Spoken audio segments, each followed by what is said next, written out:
চলে এসেছি ইলিশ মাছ রান্না করতে। আজকের রেসিপিটা একদমই সহজ, মানে নর্মালি আমরা সময় সচরাচর যেভাবে রান্না করে থাকি আজকে আমি সেভাবেই রান্না করব। আমার তো এটা রান্না করতে করতে মনে হয়েছে ইস, এত সহজভাবে যদি সবসময় রান্না করতে পারতাম।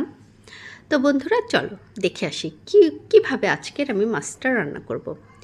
আমি মাছটার গায়ে লবণ হলুদ মাখিয়ে নিয়েছি, গরম কড়াইতে তেলে ভেজে নিচ্ছি পেঁয়াজ আর কাঁচা ঝাল, তার সাথে দিয়ে দিয়েছি সামান্য পরিমাণ ধনে গুঁড়ো আর জিরে গুঁড়ো, দিয়ে দিচ্ছি হলুদ লবণ।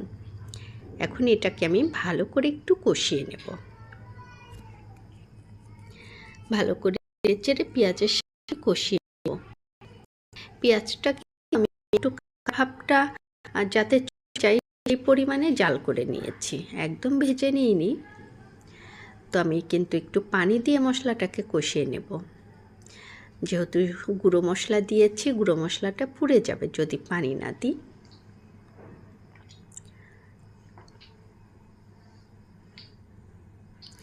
মশলাটা কিন্তু আমি খুব সুন্দর করে কষিয়ে নিচ্ছি।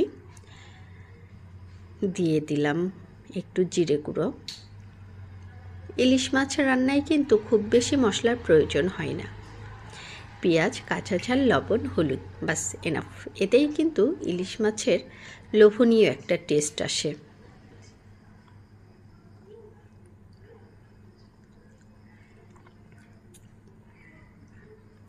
আমি কিন্তু মশলাটাকে কষিয়ে নিয়েছি। এই কষানো মশলার উপরে দিয়ে দেব মাছটা। মাছটাকে কিন্তু আমি উল্টে পাল্টে একটু নেড়ে চেড়ে কষিয়ে নেব। তোমরা চাইলে বন্ধুরা ঝোলের পানি দিয়ে পানির উপরেও মাছটা দিয়ে দিতে পারো।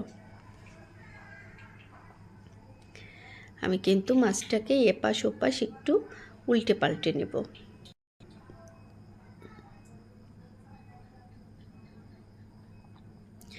মাছটা যেহেতু কাঁচা, এই জন্য কিন্তু আমাকে খুব সাবধানে মাছটা নাড়তে হবে। তো মাছটা আমার উল্টানো শেষ, আমি দিয়ে দিলাম সামান্য একটু পানি। পানিটা দিয়ে আবার আমি একটু উল্টে পাল্টে নিচ্ছি বন্ধুরা।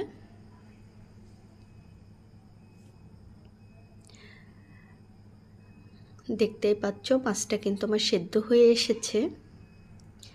আমি কিন্তু এখানে একটু ঢাকা দিয়ে দেব। মশলাটা দিয়ে কিন্তু তেল ছেড়ে দিয়েছে, দেখাই যাচ্ছে, তার মানে আমার এটা কিন্তু উল্টে পাল্টে ভালো করে কষিয়ে নিয়েছি, প্লাস মাছটাও সেদ্ধ হয়ে এসেছে। আমি যেহেতু একটু ঝোল রাখবো এই জন্য আবারও আমি দিয়ে দেব বেশ খানিকটা পানি। আজকে আমার বাসায় সবাই ইলিশ মাছের ঝোল দিয়ে ভাত খাবে, এই জন্য আর কি আমি এই ঝোল ঝোল করে মাছটা রান্না করছি। তো বন্ধুরা দেখতেই পাচ্ছ মাছটা কিন্তু খুব সুন্দরভাবে ফুটে উঠেছে। দেখে মনে হচ্ছে খাবারটা খুব টেস্টি হবে, লোভনীয়, যাই বলো না কেন। ইলিশ মাছের পানি দিয়েও নাকি এক প্লেট ভাত খেয়ে ওঠা যায়, এটা হচ্ছে কথার কথা, কিন্তু সত্য এটা যে মাছটা যেভাবেই রান্না করো না কেন টেস্টি সুস্বাদু একটা মাছ। তো বন্ধুরা আমার রান্নাটা কিন্তু শেষ হয়ে গিয়েছে। এত সময় আমার সাথে থাকার জন্য, আমার পাশে থাকার জন্য আপনাদেরকে অসংখ্য ধন্যবাদ। সবসময় এভাবেই আমার সাথে থাকবেন, পাশে থাকবেন। আবারও দেখা হবে নতুন কোনো রেসিপি নিয়ে। ধন্যবাদ।